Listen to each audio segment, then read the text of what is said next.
We've heard it all before, haven't we? The Catholic Church is the enemy of science, progress, and reason. Well, it's all nonsense, and we're going to debunk it mercilessly. Join me right now for the Catholic Church, Builder of Civilization.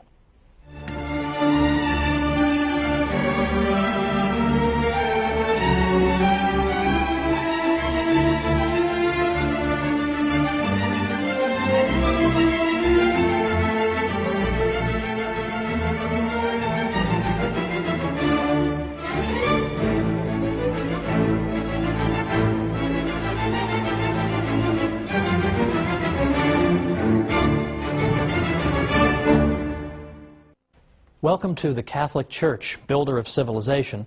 I'm your host, Thomas Woods. I'd like to begin this 13-program series with a fact that's fairly obvious to most of us. There's a bit of a double standard in the world when it comes to the Catholic Church. You can say anything you like about the Catholic Church, your career won't be over, no one will care, there'll be no candlelight vigils or hunger strikes. You say anything you like about it, and that's just fine. If anything, you'll be even more welcome in fashionable circles than before. So, what's the result of that? The result is that you can get away with saying the most absurd, ludicrous things about the Catholic Church, and people believe it. People are inclined to believe every ridiculous calumny against the Catholic Church, but worse still, some Catholics themselves, I think, have begun to interiorize some of these criticisms, and deep down, I think they themselves wonder, has the Church really been a positive influence in history, after all? Hasn't she been responsible only for repression and ignorance? And hasn't she been an opponent of the sciences? We've all been taught to believe this. It would be a miracle if people didn't believe it. But it's not true. And in this series we're going to show why it's not true, and we're going to show the true glory of the Catholic Church.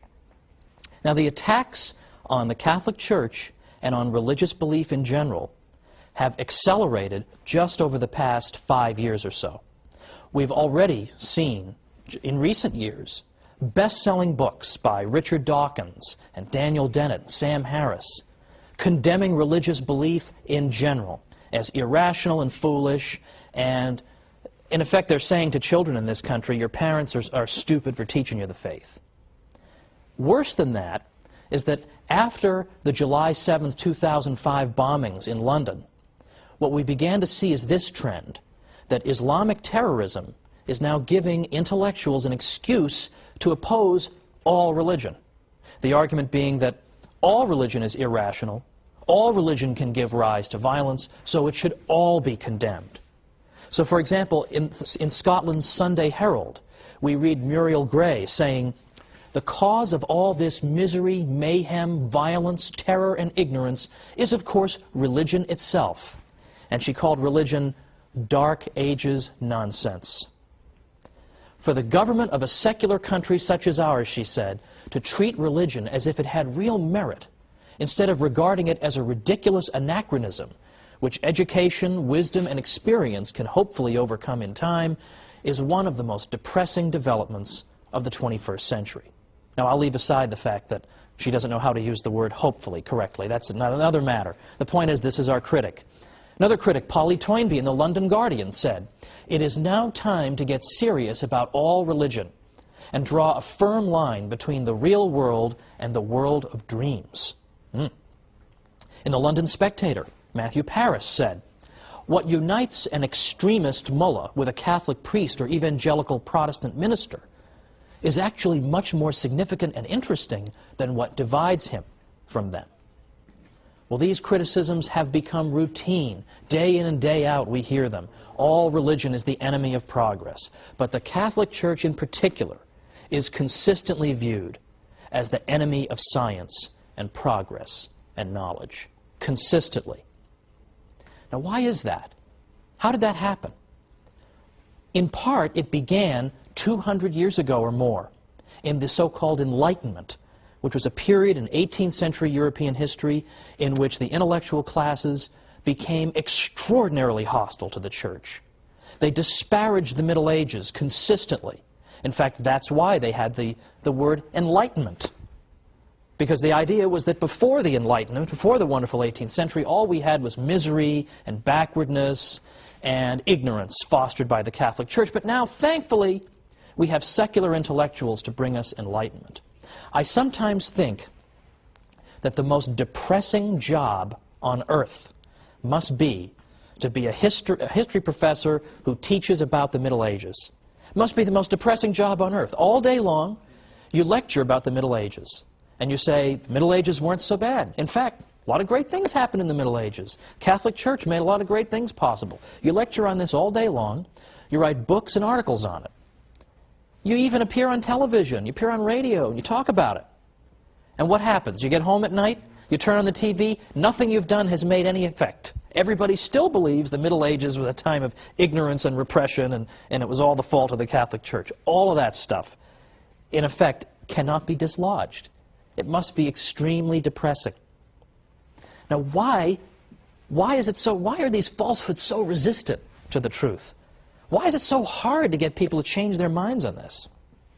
Well, ever since the Enlightenment, what has taken root in our culture and in our way of thinking is that the Catholic Church is assumed to be wrong, and that secularism, that is the idea of organizing society and all of life without reference to God, that is said to be the source of progress. So by definition, anything the Church is connected to involves retrogression, whereas anything that a secular intellectual brings us, well, that brings us progress. And that has been the lens through which history has been viewed over the past 200 years.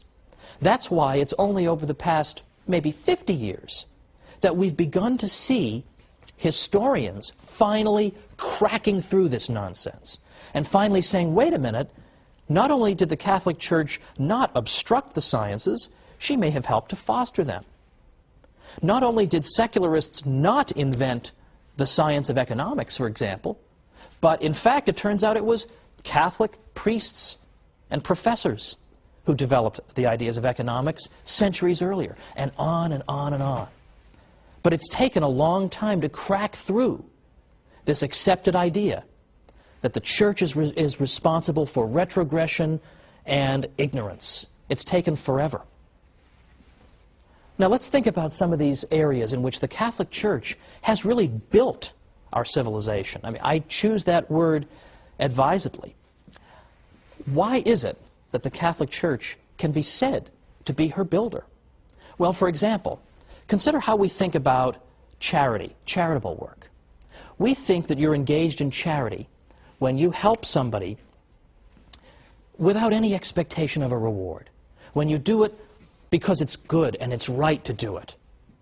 You do it because you know that in the grand scheme of things, that unfortunate person is in some sense your equal, having been made in the image and likeness of God. And so you help that person. You don't help that person because you expect 3 years down the road to revisit him and say, remember that $15 I gave you, why don't you cough it up? Or to revisit him and say, I need votes, I need some political support, why don't you come help me? We don't do it so we can tell the whole world, hey, look at what a great guy I am, I just gave that guy $10. We don't do it for those reasons. We do it out for the reasons that I gave, purely disinterested motives. Well, where do we get that idea? That idea comes from the Catholic Church. Because in ancient Greece or Rome, if you had said, oh, I'm going to go help somebody with no expectation of any reciprocity, I'm just going to go do it out of the goodness of my heart, they would have thought you were crazy. What are you talking about, man? Much less the idea that I would pray for and even try to help my own enemies. What, are you insane? But yet today, we take this for granted as the ideal, that the good man tries to observe these principles. But again, where do they come from? They come from the Catholic Church. The Catholic Church teaches this about charity. The ancient world didn't. So here's an area in which things that we take for granted, this is the way we think, we take it for granted. Where does that come from? It comes from the Catholic Church. We'll have more to say about that in a future episode. How about the idea of rights, that I have a right to own property, or a right not to be killed, for example? Where does that idea of rights come from? Well, we've always been told that secularists in the Enlightenment, or just before the Enlightenment, came up with this idea. In the 17th century, all of a sudden, boom, rights just developed. Well, that's not true either. And once again, modern research is coming to the rescue of Catholicism. I know that sounds odd.